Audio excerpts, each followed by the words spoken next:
Namanya adalah berselamu ala sayyidina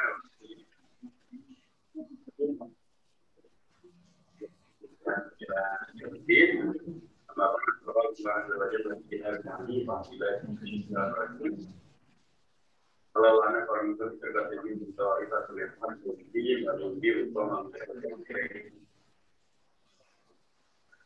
terus setelah itu mulai Muhammad SAW innama itu menerima kalau khairun man ta'allama al-Qur'ana wa 'allamahu. Di pasal Rasulullah dari rahimahullah. Amin.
Di seluruh Indonesia ini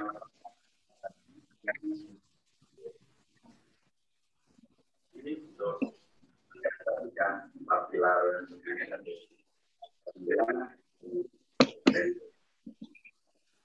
nunggu yang lalu dengan kami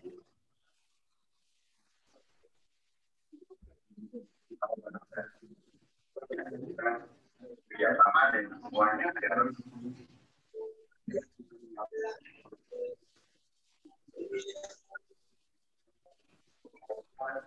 di era reformasi ini betul-betul dipastikan bahwa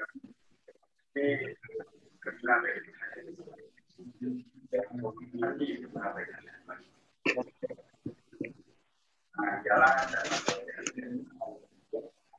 menyajikan segala yang tidak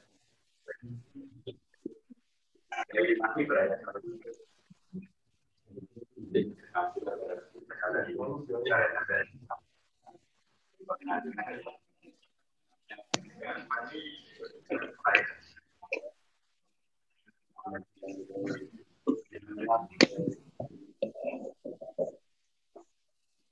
dengan baik terwaktu.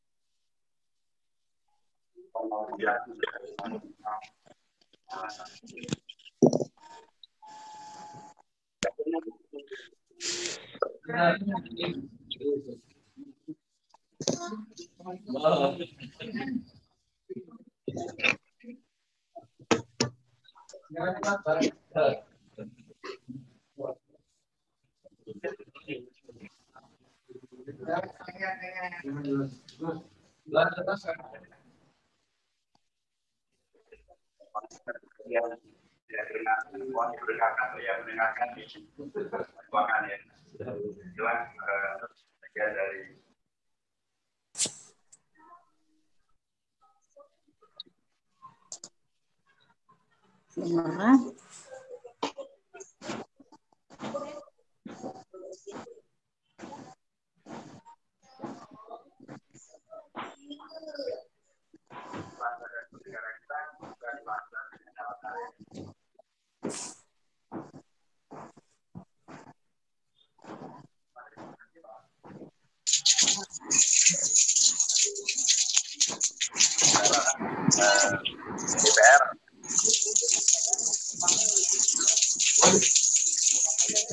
Iya, kalau pakai sendal jepit itu.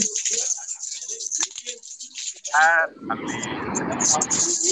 terobosan bahwa yang namanya musyawarah bukan hanya di MPR, ketika di DPR, ketika di DPD, ketika kita akan buat keputusan melantik presiden atau memberhentikan presiden, dan itu sifatnya adalah menunggu kalau ada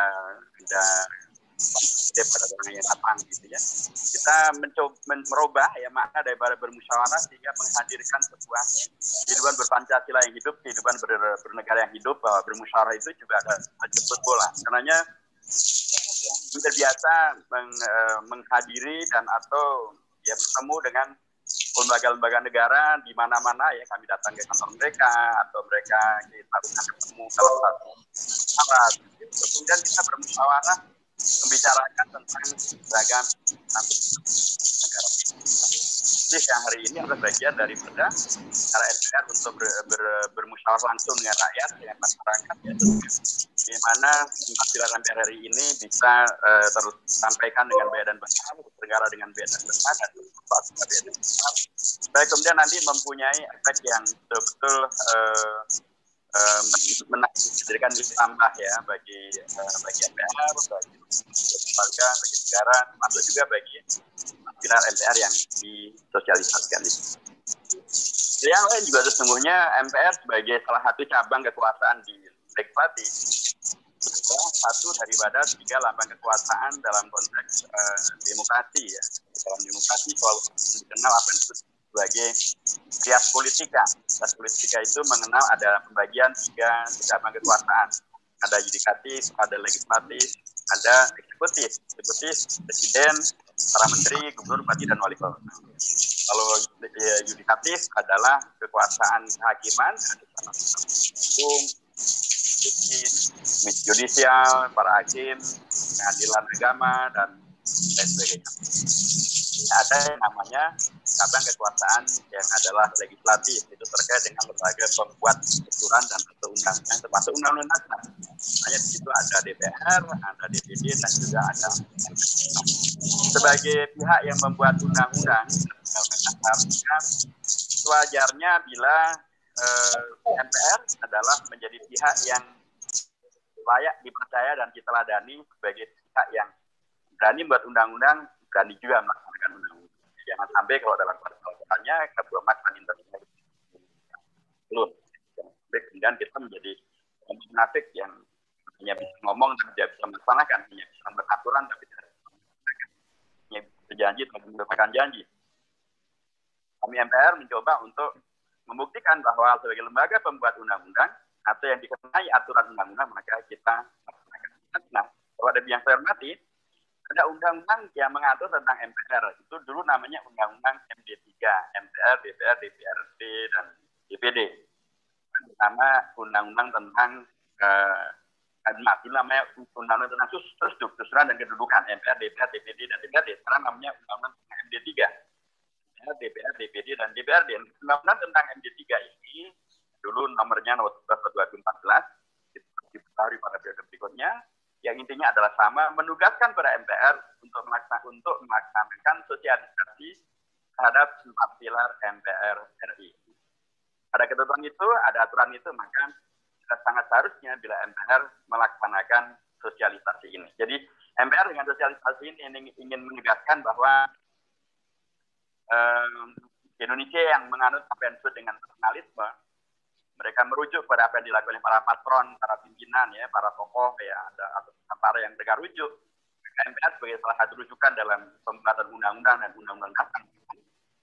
Mereka melaksanakan ketentuan peraturan undang-undangan. Dengan itu maka kita semuanya bisa saling mempercayai dan bisa saling menawadani supaya kita kemudian menghidupi bangsa dan bernegara dengan nyaman karena kita tahu bahwa undang-undang ini dilaksanakan atau MPR adalah lembaga yang melaksanakan undang-undang. Dengan pendekatan ini Bapak dan Ibu hormati, saya ingin masuk kepada tema kita ya, dengan dikaitkan juga dengan Sumpah Pemuda, dikaitkan juga dengan melawan, dikaitkan juga dengan dan bagaimana ke depan kita semuanya dengan sosialisasi ini memahami lebih baik tentang berbangsa dan bernegara untuk yang diharapkan pada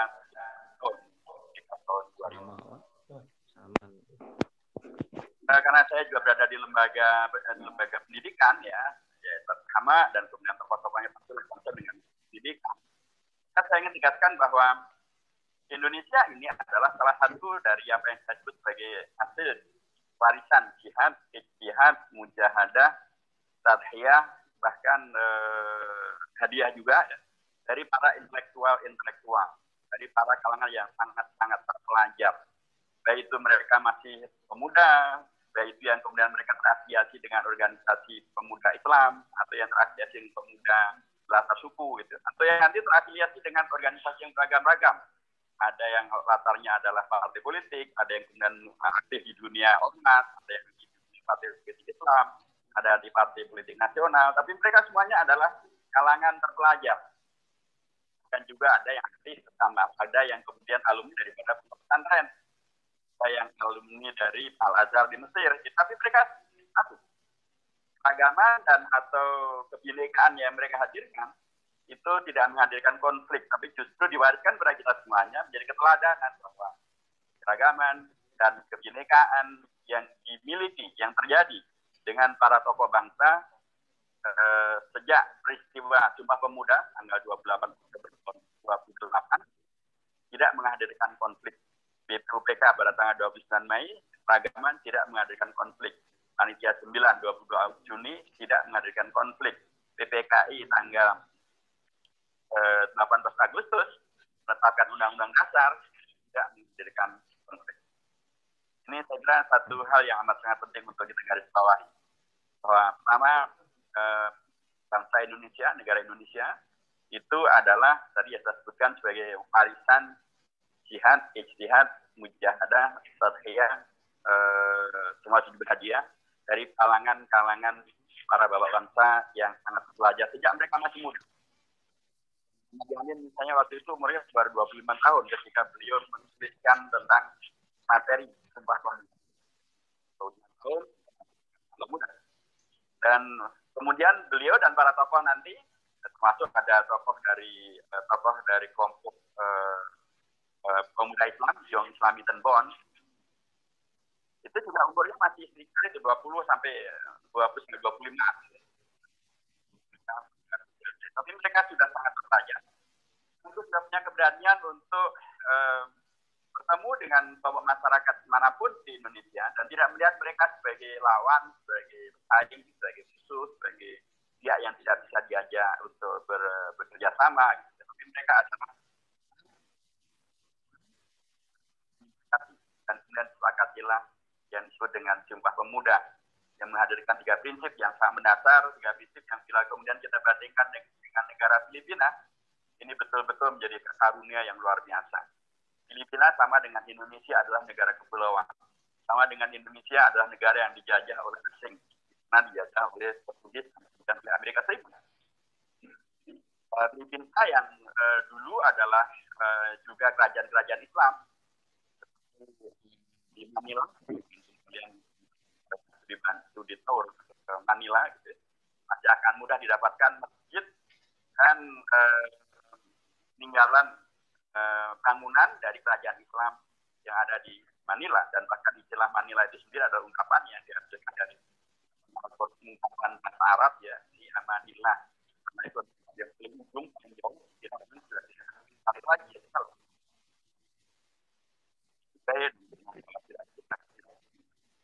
tapi kemudian dengan penjajahan Portugis mereka dihabisi dengan sampai minoritas dan sebagian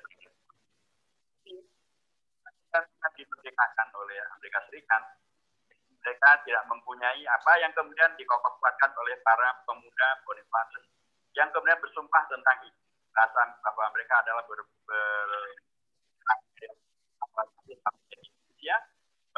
bangsa Indonesia dan berbahasa persatuan adalah bahasa Indonesia. Tapi hari ini kita tidak mempunyai bahasa nasional mereka sendiri. Ya mereka pakai bahasa Inggris, kan bahasa jadi ya suku yang menggunakan bahasa mereka sendiri. Ya. Kalau di sana kemudian ada di Mindanao adalah kelompok Muslim. Indonesia adalah negara kepulauan seperti Filipina. Indonesia dijajah, bahkan lebih banyak lagi yang menjajah Indonesia. Ini Indonesia memang luar biasa sehingga banyak negara yang hobi menjajah Indonesia. Sejak dari Spanyol, kemudian Portugis, kemudian Belanda, kemudian Prancis, kemudian Inggris, dan terakhir adalah Jepang gitu ya. Negara menjajah Indonesia. Tapi mereka kemudian tidak bisa meninggalkan ya atau menyatu padukan Indonesia dengan bahasa asing mereka yang menyatu kita adalah Indonesia. Jadi bahasa Indonesia ini adalah bahasa nasional kita yang disepakati oleh para anak-anak muda yang meletakkan kesepakatan yang sangat luar biasa ini. Kita bayangkan umur mereka masih pada 20 luar biasa. Kami bertanggung jawab, berkualitas, dan betul-betul jadi solusi. Karena kalau kita tidak mempunyai bahasa nasional sekarang ini, kita mau pakai bahasa apa? Itu bukan genuine, bukan betul miliknya.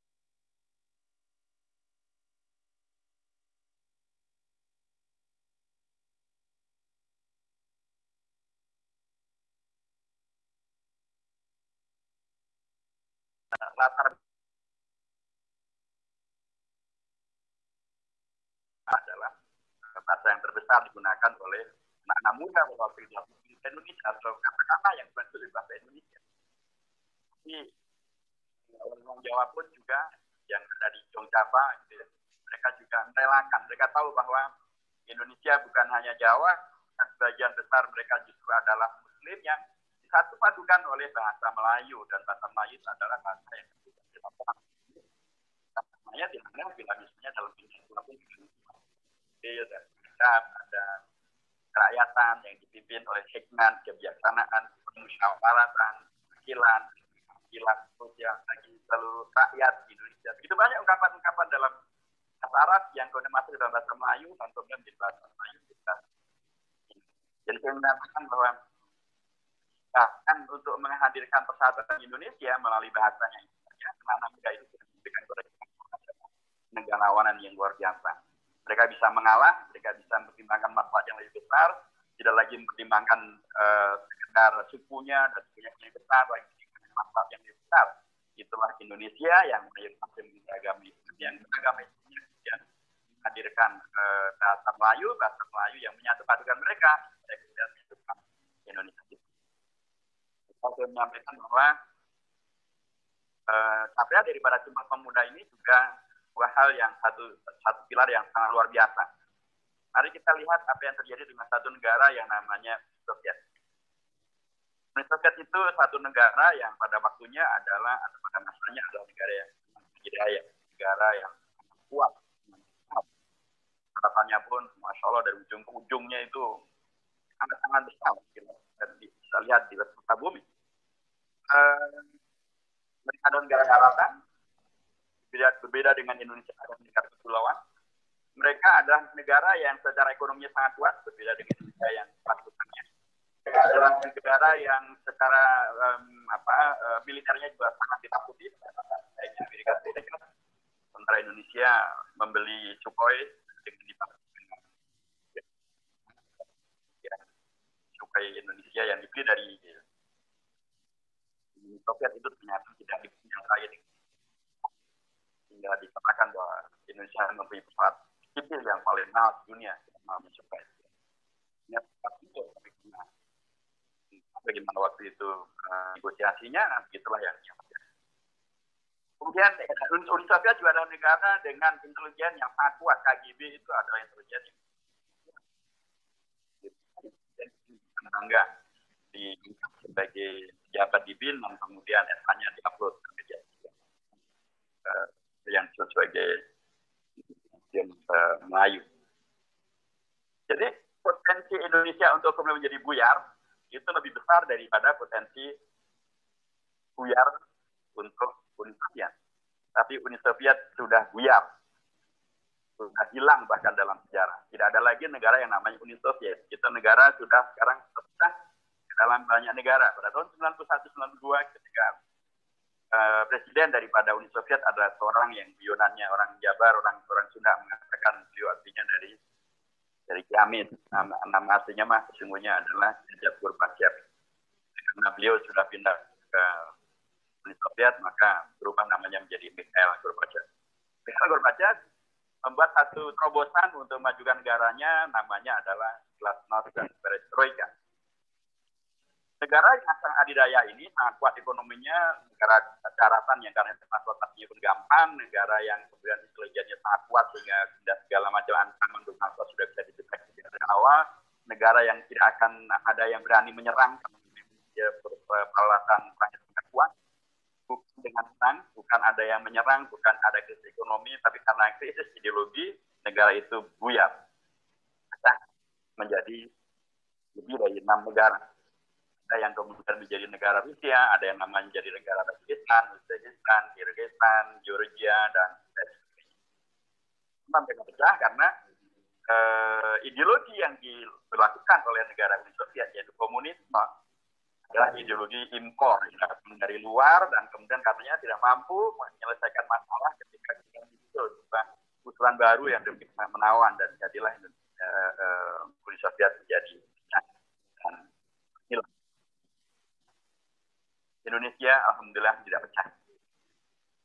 Sekalipun ada reformasi. Banyak orang waktu itu memang mengkhawatirkan kalau Soeharto jatuh, Indonesia akan runtuh. Kalau kemudian reformasi, Indonesia akan hancur. Ya. Begitu seterusnya. Nyatanya alhamdulillah tidak. Indonesia tidak runtuh. Tidak mati. Maka demikian, menurut saya salah satu diantaranya adalah karena kita memiliki ideologi yang basisnya adalah tumbuh dari dalam bangsa Indonesia sendiri. Satu dari bangsa Indonesia sendiri. Itulah tadi para pemuda yang menghadirkan pahaman dan kemanaan bahwa kita ini adalah bangsa satu, mengaku bertanah air yang satu, bertempat dan satu. Tadi peserta daripada Sumpah Pemuda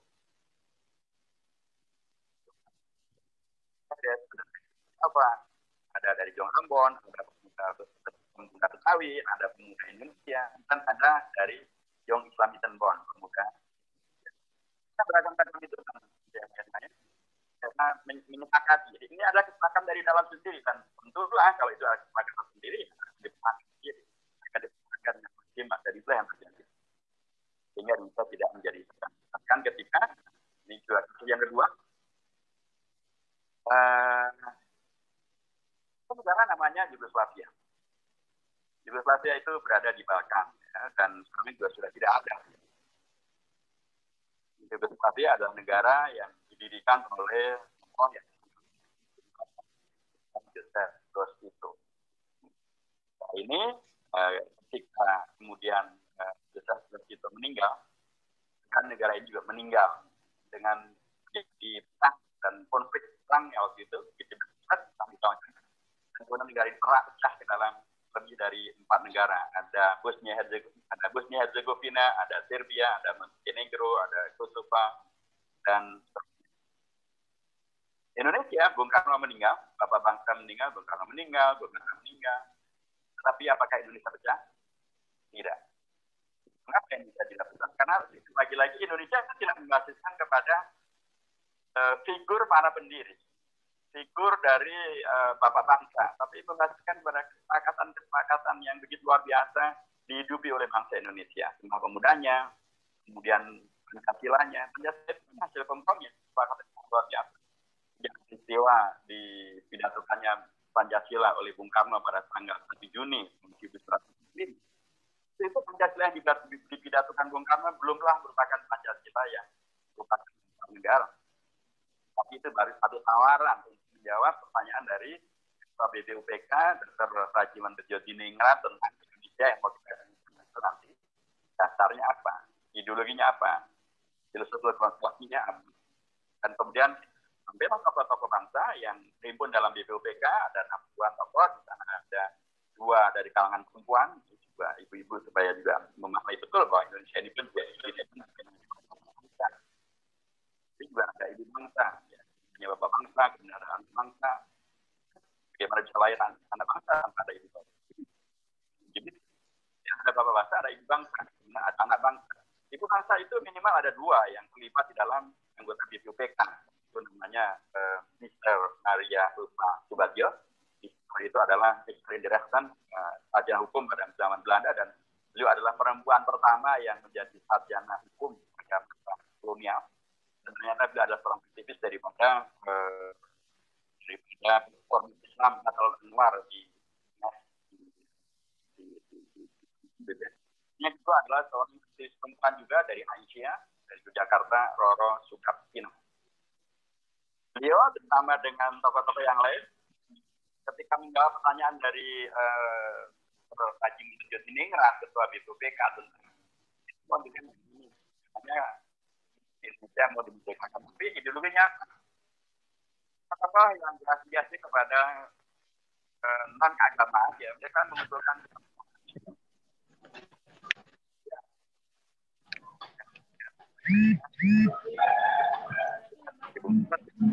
itu sila-silanya memang 5, tetapi baik kontennya, isinya, urutannya tidak sama dengan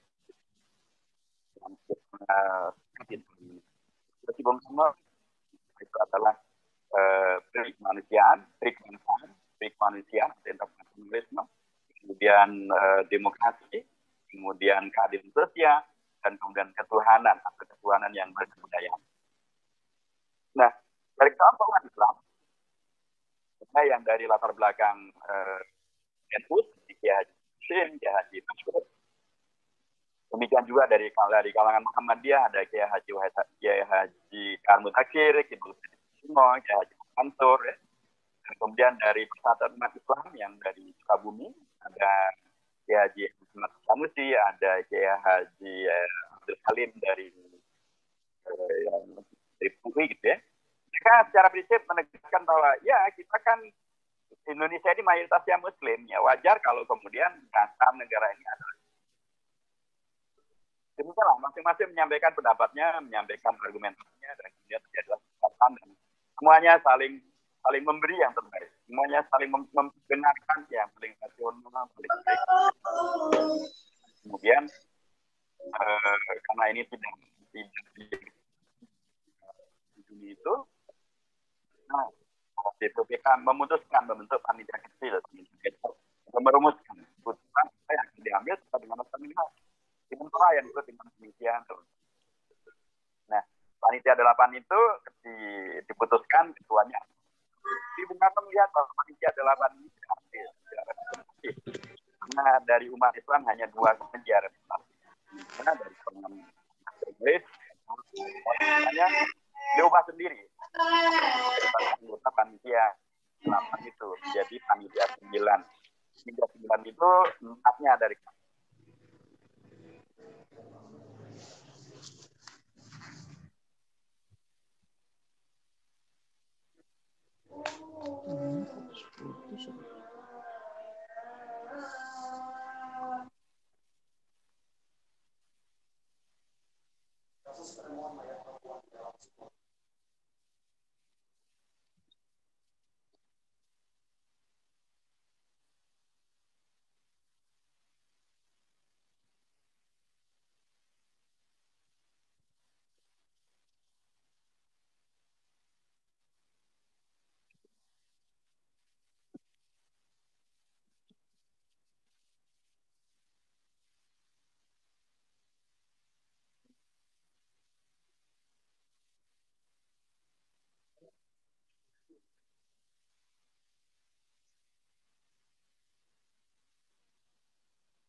Ya, lanjut mungkin tinggal Tat.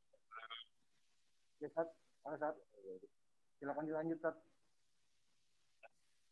Silakan dilanjut Tat. Kedengeran nggak, Sat? Nggak kedengeran, Sat, ya? Bapak Ibu yang saya hormati, saya akan coba lanjutkan. Nanti kalau ada tanya-tanya, tulis saja di chat ya, Bapak Ibu yang hormati, sampaikan di layar.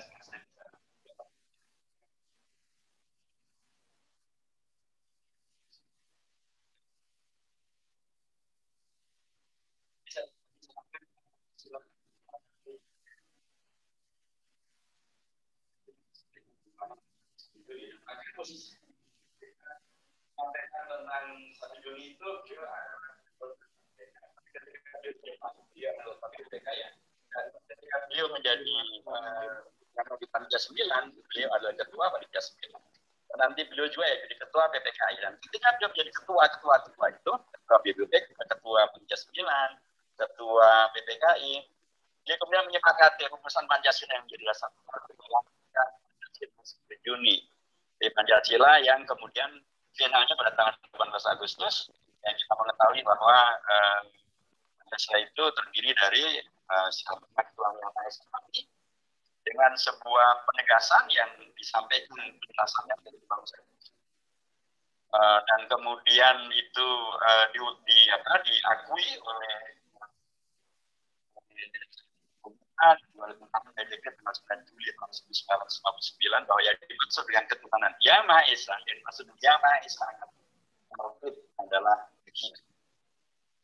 Sehingga ketika ada yang kemudian mencoba untuk menyelewengkan Pancasila dan kemudian merubahnya menjadi Pancasila 1 Juni, itu jelas historik, bertentangan dengan sejarah dan bertentangan dengan keputusan dan kesepakatan para tokoh-tokoh bangsa.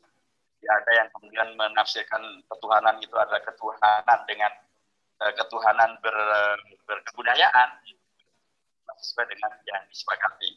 Oh, itu adalah ketuhanan dengan dasar kemanusiaan dan beradab, itu disetujui oleh para tokoh bangsa. Para tokoh bangsa menyepakati bahwa ketuhanan itu adalah ketuhanan Yang Maha Esa dengan makna yang disampaikan oleh Bung Khalid Bang Said Kusuma, Ketua PP Muhammadiyah waktu itu, sama dengan yang disetujui juga nanti oleh Kiai Hashim dan oleh itu yang dimaksudkan dengan Yang Maha Esa adalah tauhid, adalah din.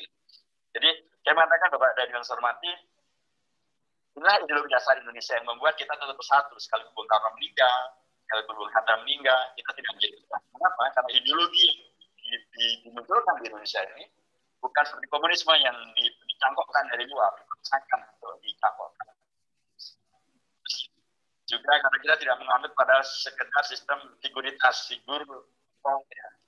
Bung Hatta, kalau ketuanya meninggal, maka negaranya meninggal. Kasus ya. Kita tidak demikian karena sekali lagi ideologi yang kita bangun berbasiskan kepada kesepakatan, pembahasan yang mendalam dalam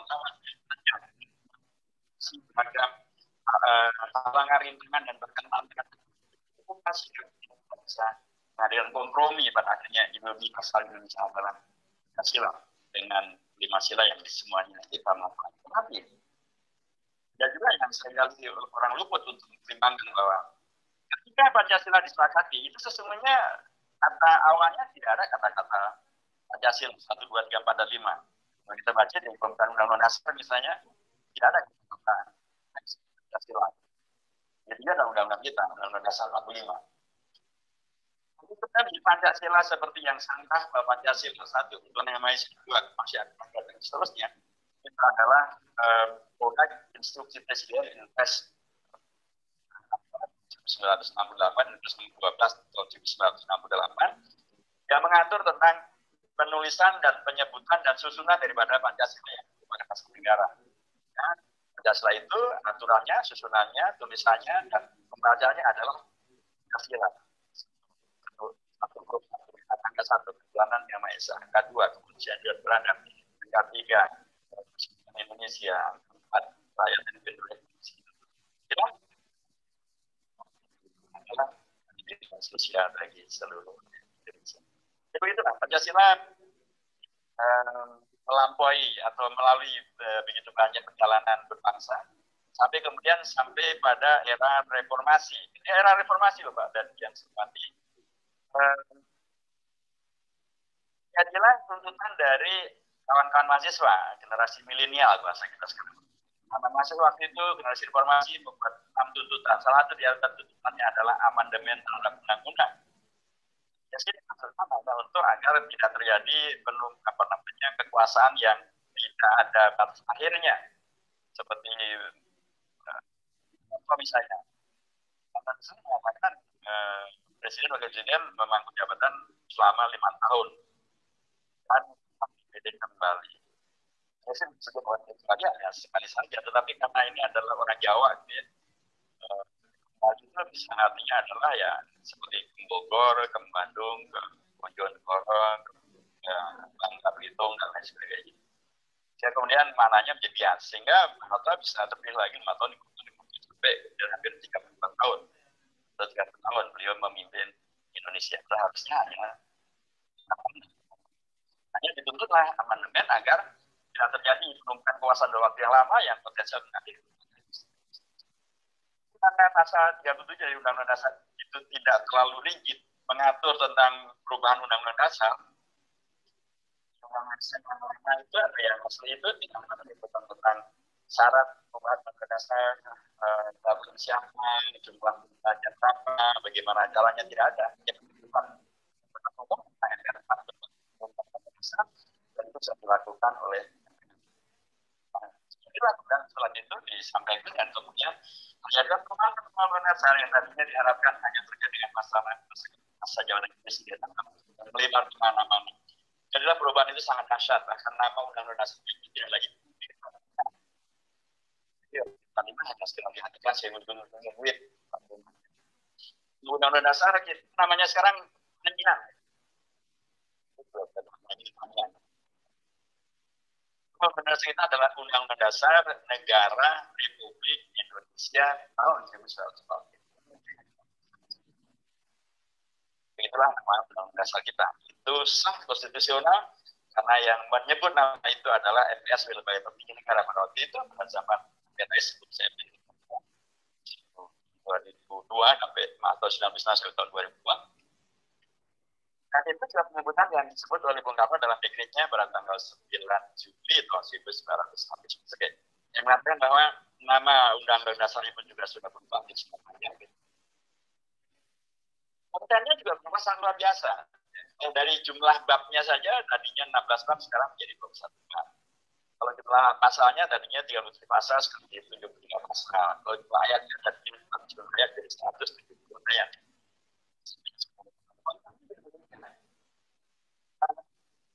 Di antara konten yang berubah itu misalnya terkait dengan masalah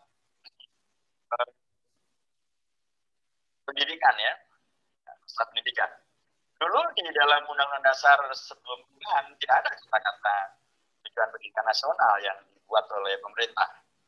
Tidak ada juga apalagi istilah iman dan takwa dan akhlak mulia. Mengusulkan agar iman dan takwa itu dimasukkan ke dalam GBHN, Undang-Undang Dasar. Itu pun mendapatkan penyikapan yang luar biasa, yang bersangkutan dipecat dari keanggotaan di MPR. Karena beliau adalah anggota dari si melalui amandemen itu pasal 3 sampai 3 jelas sekali dimasukkan ketentuan tentang apa tujuan pendidikan nasional. Sampaikan di sana tentang pemerintah menyiapkan suatu pendidikan nasional yang meningkatkan keimanan, ketakwaan, wajah mulia dalam rangka mencerdaskan kehidupan bangsa. Dikeluarkan lagi nanti di pasal 31 ayat 5 bahwa negara memajukan ilmu pengetahuan teknologi dengan menjunjung tinggi agama dan dalam rangka untuk menyatukan kehidupan bangsa. Dan itu semuanya dibiayai oleh negara dengan pasal 31 ayat 4. Negara mempersiapkan sekurang-kurangnya 20% dari APBN dan APBD untuk memenuhi realisasi daripada tujuan pendidikan nasional. Luar biasa. Jadi pendidikan nasional Indonesia tidak boleh dibawa menjadi pendidikan yang liberal, pendidikan yang kapitalis, pendidikan yang sekuleris, apalagi pendidikan yang komunis dan agama. Itu bertentangan dengan Undang-Undang Dasar. Jadi kalau misalnya ada yang kemudian di mana-mana mengikuti gayanya Macron gitu ya, dan kemudian dengan alasan bebas berekspresi, kemudian mengajarkan tentang perilaku-perilaku yang justru melecehkan agama, yaitu pasti bertentangan dengan Pancasila, bertentangan dengan Undang-Undang Dasar 45, Undang-Undang Dasar Negara Republik Indonesia tahun 1945.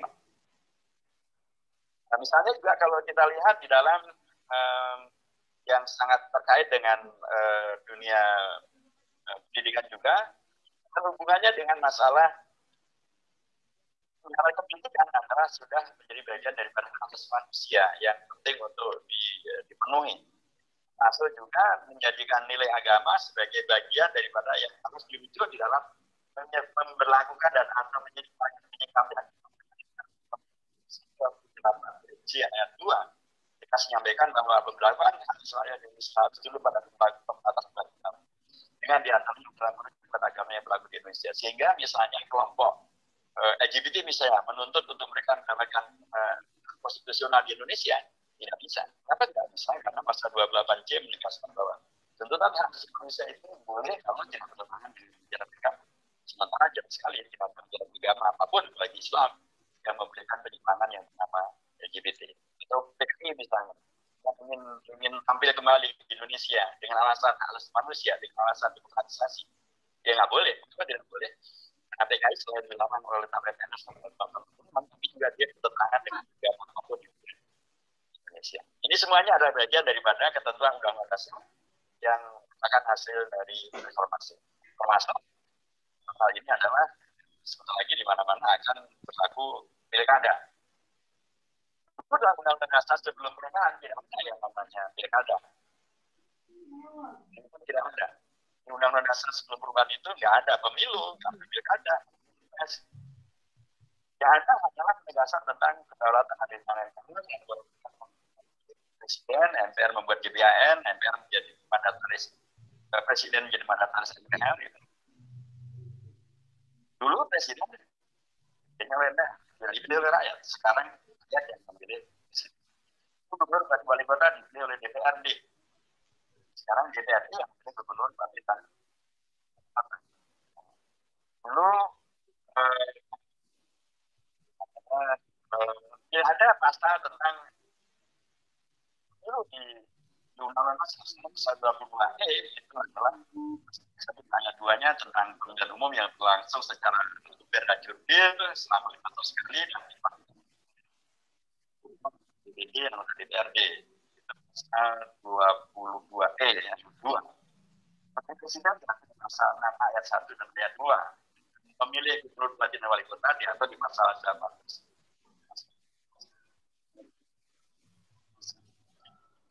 Dan dengan ini maka Bapak dan yang hormati salah satu periksa politik yang akan ditemui dan yang sudah dilaksanakan oleh bangsa Indonesia adalah tadi pemilihan umum dengan ragam-ragamnya. Jadi seringkali kan kita tidak menyangka ketentuan baru yang merupakan ketentuan dari undang-undang dasar yang dimanfaatkan daripada sekarang menjadi kedaulatan tertingginya kepada rakyatlah yang Indonesia yang memilih presiden.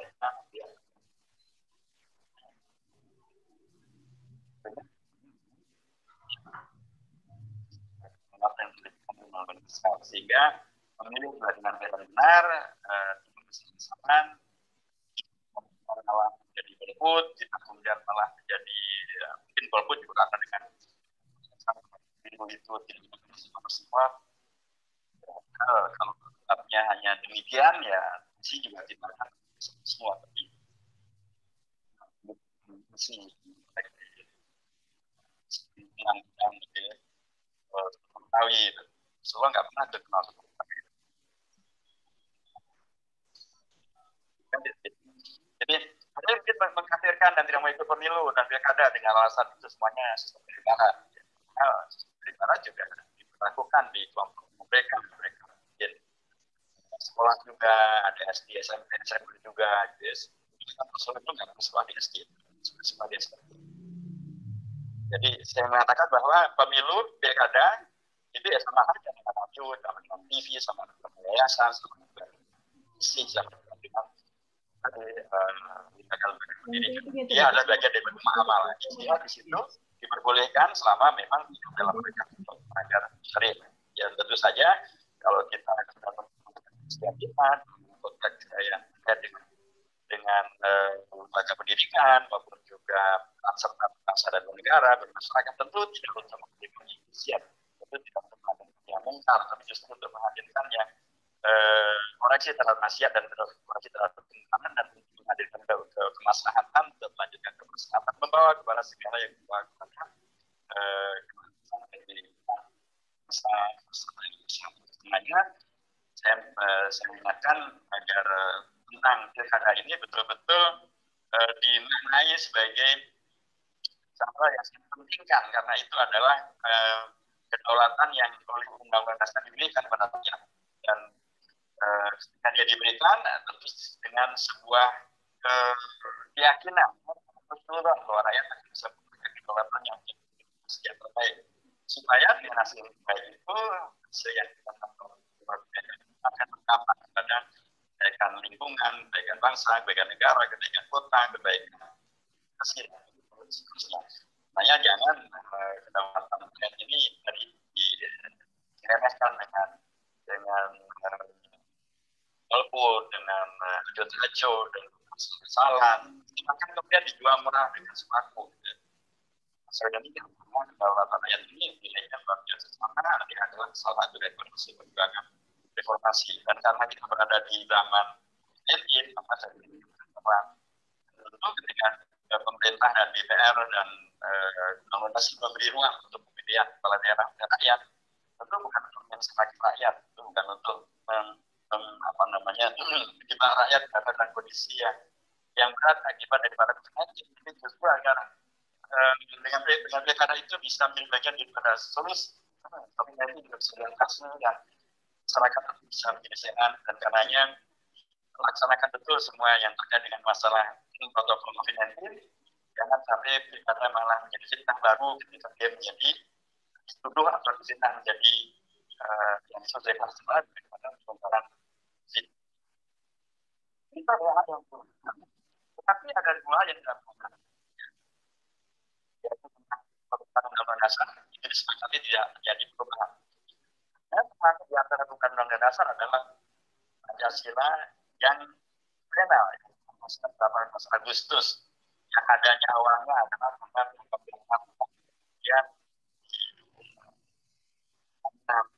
dilakukannya deklarasi Bung Karno 1959. Pada itu menegaskan bahwa piagam Jakarta dibagian mempersatukan dan menjiwai persatuan. Sekarang piagam Jakarta menjadi negara konstitusional, jadi satu yang tidak bersatu. Ada konstitusi yang sangat biasa.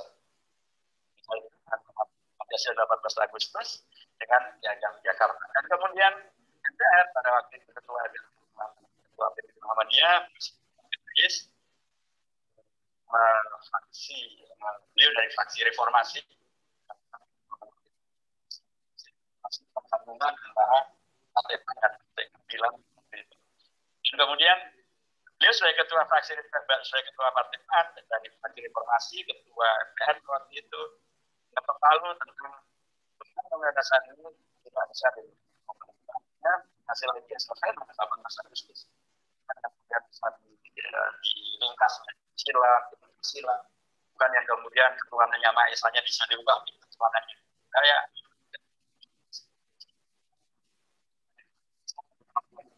jadi bisa, tapi harus ketuhanan yang Maha Esa dengan tafsir seperti yang tadi disebut.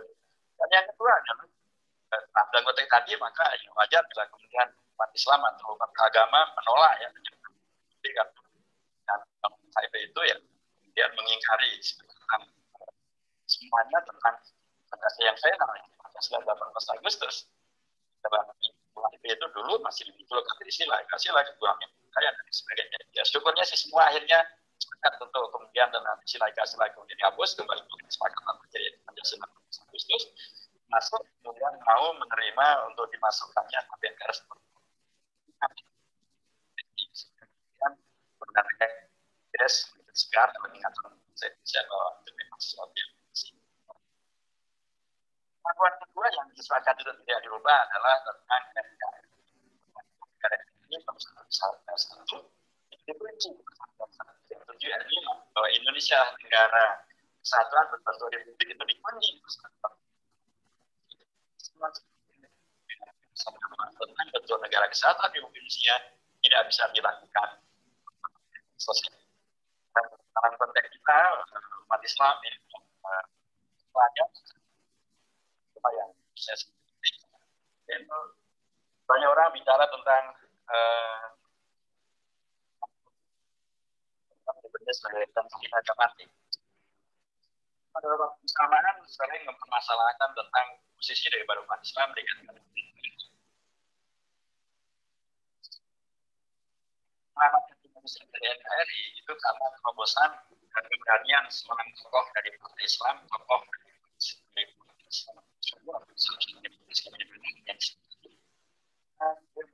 fraksi partai Masyumi di DPR bisa sedikit.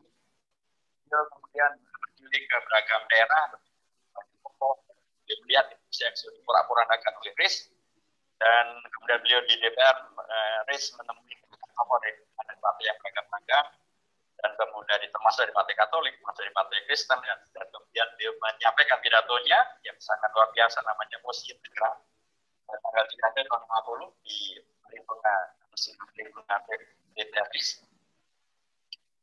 Daripada pidato itu adalah untuk agar Indonesia bisa merdeka dari tanggal 18 Agustus, 1 hari setelah proklamasi kemerdekaan Indonesia. Nah, pidato dari Muhammad Nasir itu diterima oleh Perdana Perdana Menteri dan kemudian proklamasi Presiden dan kemudian pada 17 April tahun 1950 diproklamasikanlah Indonesia menjadi kemungkinan pemesan ini yang sesuai dengan sebenarnya sebelum pun Indonesia mengenal adanya DITI tahun 1949. Dari situ 27 Desember tahun 49. Sebelum itu bahkan mengenal adanya PKI. Bahkan PKI Pusat dilanjut pada 18 September tahun 1948. Sebelum menjadi NKRI secara formal, saya menjadi sebagai DITI di Jawa Barat, Mas Rio, ada yang ingin menjadikannya sebagai RIS. Kemudian Muhammad Nasir, Mas Sumi, dalam dia tidak milih alternatif yang sudah ada. Dia tidak milih jadi negara komunis, tidak milih DITI, tidak milih RIS. Itu adalah menjadi NKRI sebagaimana yang dikatakan dan bersama menjadi Undang-Undang Dasar 41 dari inilah yang saya kira penting untuk selalu kita hadirkan supaya kita sebagai generasi muda belajar ya melanjutkan tradisi belajar yang kita latar belakang beragam-agam suku, latar belakang ormas, kapitalisme dan ada belajar untuk kemudian generasi lebih besar lagi supaya kita bisa berkontribusi lebih kokoh dan lebih kuat lagi dan kita tidak lagi tidak mempunyai semacam hadir yang menjadi aku maju mundur kita mau berjuang ini apakah dipilih oleh Allah tidak kita bisa ini apakah sesuatu yang diinginkan umat Islam atau sebenarnya itu sudah selesai semuanya karena Indonesia ini adalah luar biasa dari para tokoh-tokoh Islam dari Ormas, dari Hongkong, persiapkan Jakartanya, membuat kasarnya, masuk juga membuat lambang negara burung garuda Pancasila. Membuat ada seorang hadir Syarif, akan beliau adalah Sultan Syarif Abdul Hamid Al-Qadri kedua. Di tahun 1950. Jadi Sultan Garuda Pancasila ini pun yang buat adalah seorang Sultan Syarif. Kemudian akan kita lihat bahwa untuk Indonesia ini para sultan, para raja pada waktu itu juga begitu luar biasa ingin mensukseskan Indonesia merdeka itu, kerajaan sama digabung menjadi NKRI. Sultan Hamengkubuwono ke-9, Raja Jawa di Jogja itu, beliau dengan sukarela, beliau mengundang untuk ibu kota dipindah ke Jogja, ya, jadi mana dan beliau hanya menerangkan antara ke Indonesia, tapi beliau ngasih uang, ya, kemudian agar pemerintah Indonesia bisa berdiri, bisa tidak eksis. penyelamatan masuk uang di bumi Indonesia. Kita oleh Sultan Hamengkubuwono ke-9 tidak sedikit tentang juta gulden setara sekitar 600 miliar rupiah. Jadi bayangkan 600 miliar rupiah kalau di sama National Bank itu bisa berdiri di sini. Beasiswa sudah bisa diberikan. Ya, itu Sultan Jogja. Nanti ada lagi Sultan Syarif Qasim. Sultan Syarif Qasim kedua di Kesultanan Siak Indrapura. Di nama beliau sekarang menjadi nama Lembaga Terbaik Internasional di Baru. Waktu itu bahkan dengan sukarela menyerahkan seluruh kekuasaan beliau dan tanah yang diberi pelajarannya di Indonesia tidak boleh anak turunnya menuntut warisan. Maka beliau serahkan mahkota beliau dari emas itu diberikan kepada Indonesia dan bahkan beliau memberikan uang kepada Indonesia. Jogja 6 miliar, 6 juta, ini 13 juta gulden. Setara dengan 1,3 triliun rupiah. Sultan yang gelarnya saja sangat dahsyat ya. Sultan Jogja itu gelarnya kan Senopati Logo.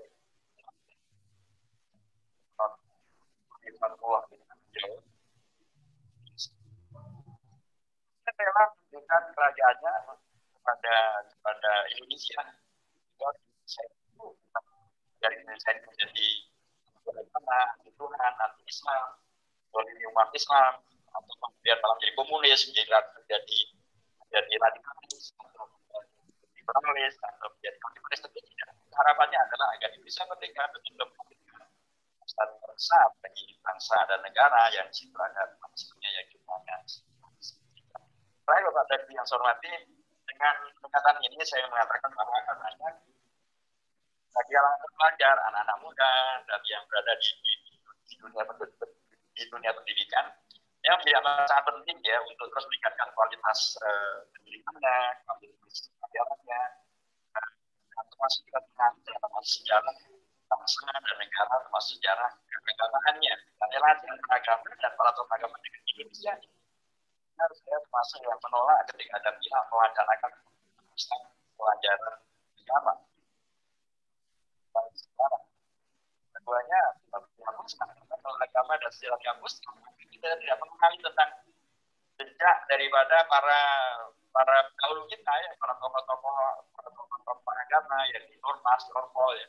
Mereka bisa menghadirkan kesepakatan dan mereka bisa menyepakati NKRI.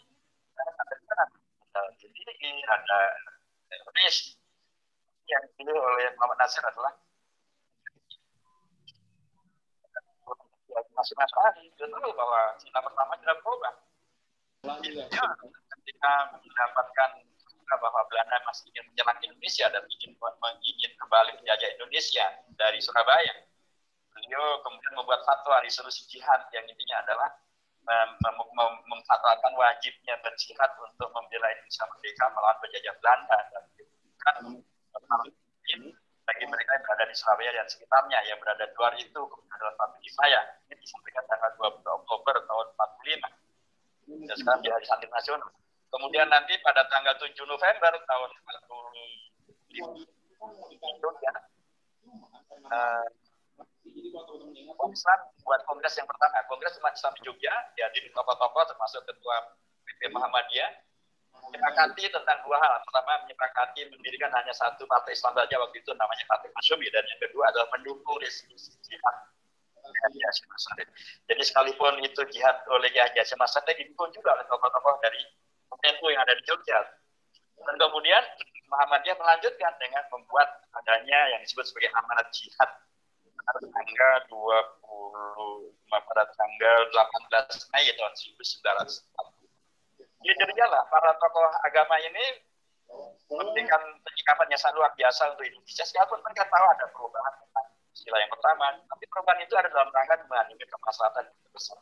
Ini semuanya tidak akan kita ketahui kalau tidak ada pelajaran sejarah, tidak ada pelajaran agama. Dan katanya itu kemudian dihilangkan ya, memang kemudian terserah ke depan mau dibikin seperti apa ya, terserah yang kuasa, saja bisa diarahkan jurnalis.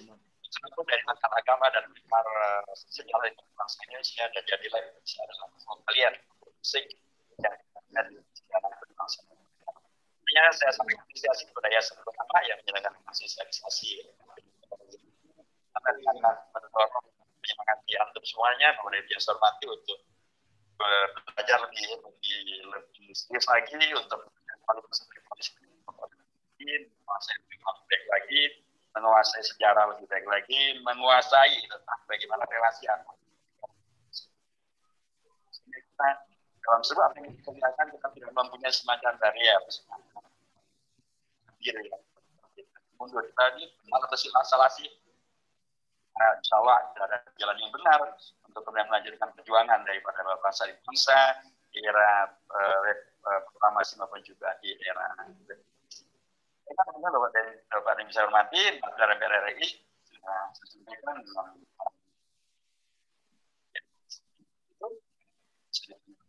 sampaikan dengan keragaman yang telah disampaikan oleh banyak orang tadi, itulah pengalaman dari Bineka Tunggal Ika dan sekaligus memberikan pengalaman yang konstruktif yang bisa membangun Indonesia dari yang bisa berubah seperti Yugoslavia maupun juga terima kasih sekali lagi barakallahu fikum jami'an wal muwaffiq ila thoriq. Assalamualaikum warahmatullahi wabarakatuh.